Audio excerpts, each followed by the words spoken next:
A long time ago, in a galaxy far, far away.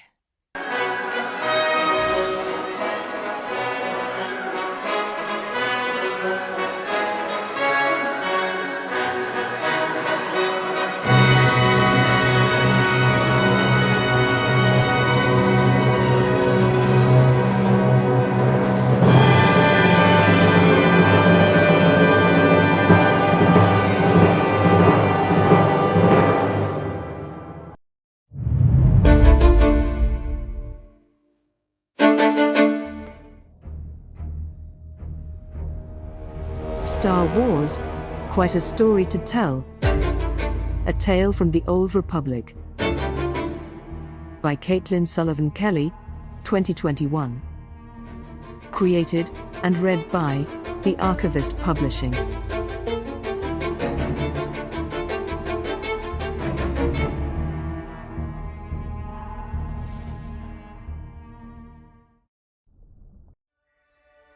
The silence in the room was heavy, until Master Satele placed a warm cup on the table with a soft thud. Steam rose in steady wisps from the fragrant liquid inside. Aryn Leneer sat awkwardly, her hands in her lap as she stared at the drink. This tea comes highly recommended from General Daerun. Master Satele offered. Thanks. Aryn warmed her hands on the sides of the cup. I take it that means it's good. Very. The quiet returned, and the former Jedi Grand Master remained standing, her eyes slowly searching Aryn's face.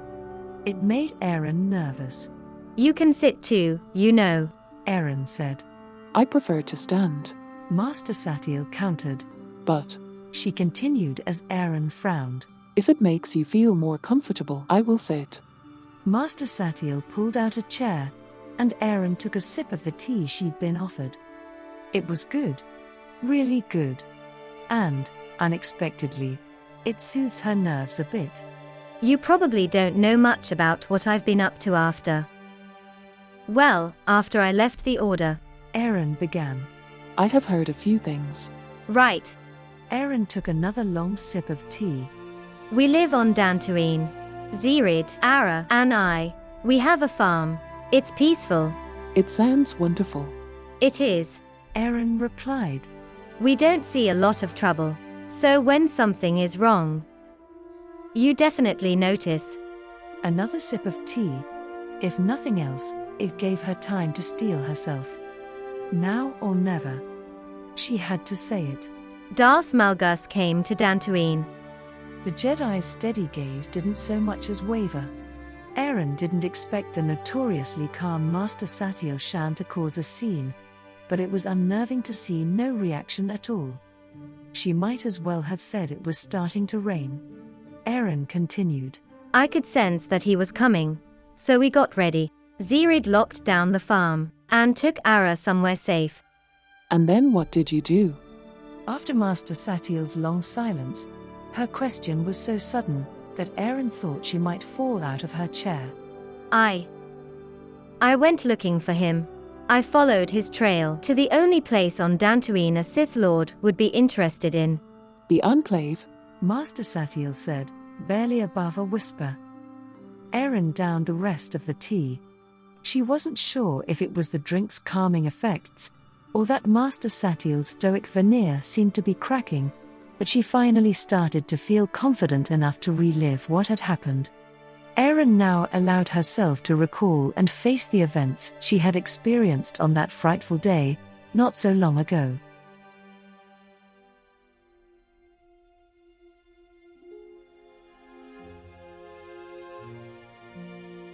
In the same way she could sense Malgus approaching Dantooine before he arrived, Aryn could feel the powerful force energy radiating from the abandoned Jedi enclave before it came into view.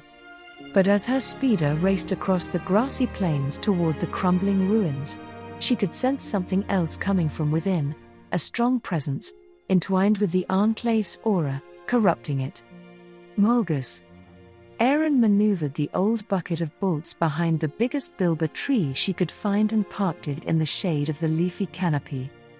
She thanked the stars for Zerid, who had put a brand new power cell in it the day before. No chance of getting stranded out there. She kept her eyes on the entrance to the ruins as she fixed her lightsaber to her belt. The weight of the weapon, and of what it meant to carry it, had become unfamiliar in the many years since she last wielded it. Fending off unruly Cath hounds and the occasional thief on the farm didn't require such a sophisticated weapon. And honestly, she expected, no, she hoped, to never need the lightsaber again. As she watched the ruins, minutes passed without any sign of movement.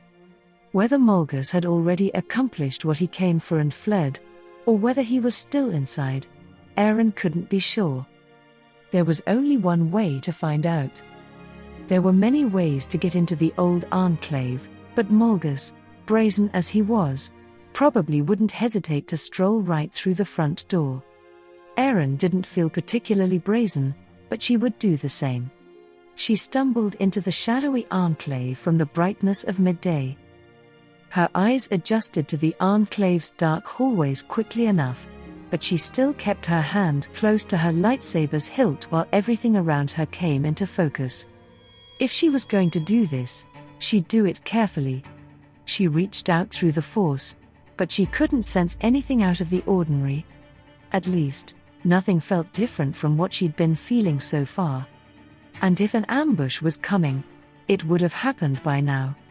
Aryn turned and surveyed the area around her. From the few points of light that filtered through the cracks in the ceiling, she could make out great hulking chunks of fractured stone. Who knew what they might have once protected in here, before they came crashing down centuries ago? Now, they only blocked intruders from reaching many forgotten areas of the enclave. Her gaze settled on one end of the gloomy hallway.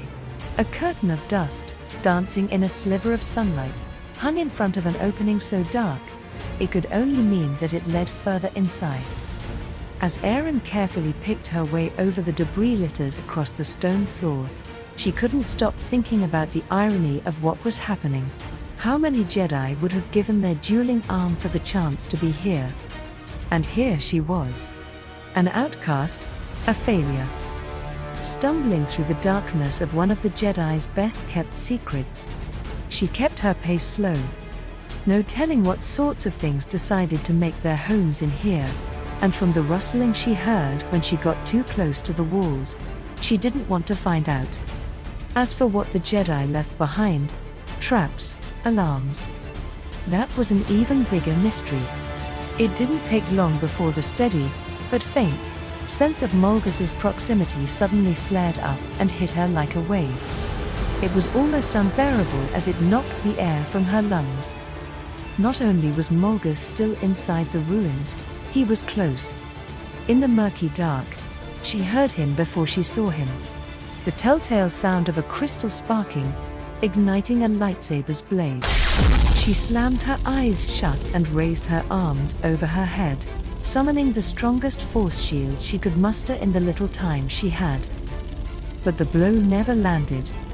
And there was nothing there when she opened her eyes, only brief flashes of red lighting up the walls in the distance. Whatever Malgus was fighting down there, it wasn't going down easily. Aryn picked up the pace. Each of her echoing footsteps was drowned out more and more by the sounds of Malgus in combat. Metal crashing against stone. Humming energy slicing through circuitry.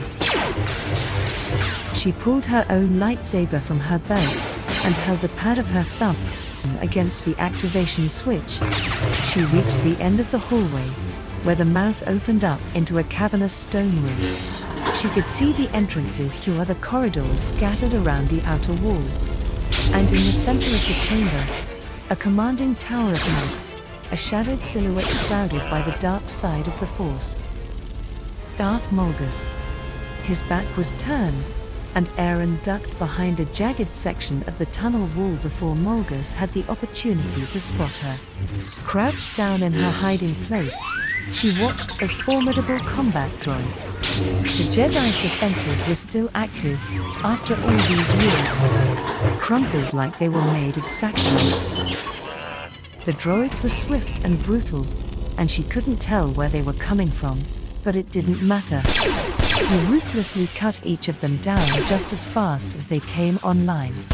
Nothing was slowing Malgus down. With each effortless swing of his lightsaber, each crushing blow from his fist, and she could feel it. He was just as powerful today as he had been when she last saw him, decades ago. Back then, she could hold her own against him, but now, there was no way she could defeat him. Not alone. Slowly, Aryn moved to head back the way she came, bent low and out of sight. But when the small rock she'd disturbed with her foot clattered loudly, too loudly, across the stone floor, she realized that Malgus's battle was over.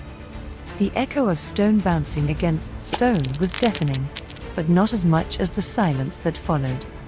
Aryn froze, except for her hand twitching around the hilt of her lightsaber. She shut her eyes and willed every muscle in her body to be as still as the rock that surrounded her. Her ears strained, but she couldn't hear anything over her pounding heart. The sound of searing electricity tore through the air as Malgus's lightsaber blazed to life. Aryn waited, shallow breaths ticking the seconds by as she weighed her options. If she attacked from this position, the surprise could give her the upper hand. It would be the hardest fight of her life, but she would be damned if she just let the Sith Lord take her down. Aryn pushed the breath she'd been holding through her teeth and tightened her grip on her lightsaber until her weathered knuckles turned white. She pushed the soles of her boots firmly into the dirt. And she ran.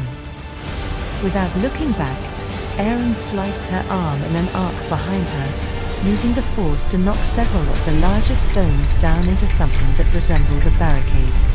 She thrust her lightsaber's hilt in front of her as she ran and hit the activation switch, and the blade illuminated the darkened space. Fighting Malgus would always be a gamble. There was a small, but almost negligible, chance she might win. But Aryn had learned from a very young age to trust in her own feelings.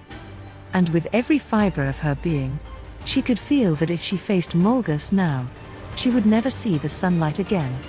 The same sunlight that shone like a beacon at the end of the tunnel. She stopped suddenly when her feet hit the soil outside the enclave ruins. In the distance, next to the tree where she'd hidden her speeder, a figure was jumping off of his own vehicle. Aryn sheathed her lightsaber and ran toward the tree with every bit of strength she had left. Aryn! The figure called out, as she entered the shade of the bilba tree. Before she could stop herself, her body collided with Zerid's, her arms wrapping tightly around his shoulders. What are you doing here? Aryn asked, through her attempts to catch her breath. Zerid's bearded face softened into worry at Aryn's urgency. I came to help you. Not like I needed much convincing, but Ara said she'd never forgive me if I let you do this alone. How do you know where I was? I had a hunch Malgus might be after something in this place. He's in there, I think. Aryn swallowed. I think he knew I was in there, too. What? Is he following you? Zerid's hand flew to the blaster at his hip as he scanned the entrance to the ruins. I don't know, Aryn replied. but we're not sticking around to find out. She swung a leg over her speeder and started it up, its engine rumbling to life. So, what do we do? Zerid asked as he climbed onto his own speeder. Aryn faced the ruins. Malgus's presence, his pain, his anger, his power. She could still feel all of it so strongly outside the sturdy walls of the abandoned enclave. To defeat him, they would need the only people strong enough to oppose such a force. Unfortunately, the people they needed probably wouldn't be too happy to see Aryn. We go to the Jedi. They'll know what to do. Are you sure? Zerid asked. No, but what other choice do we have?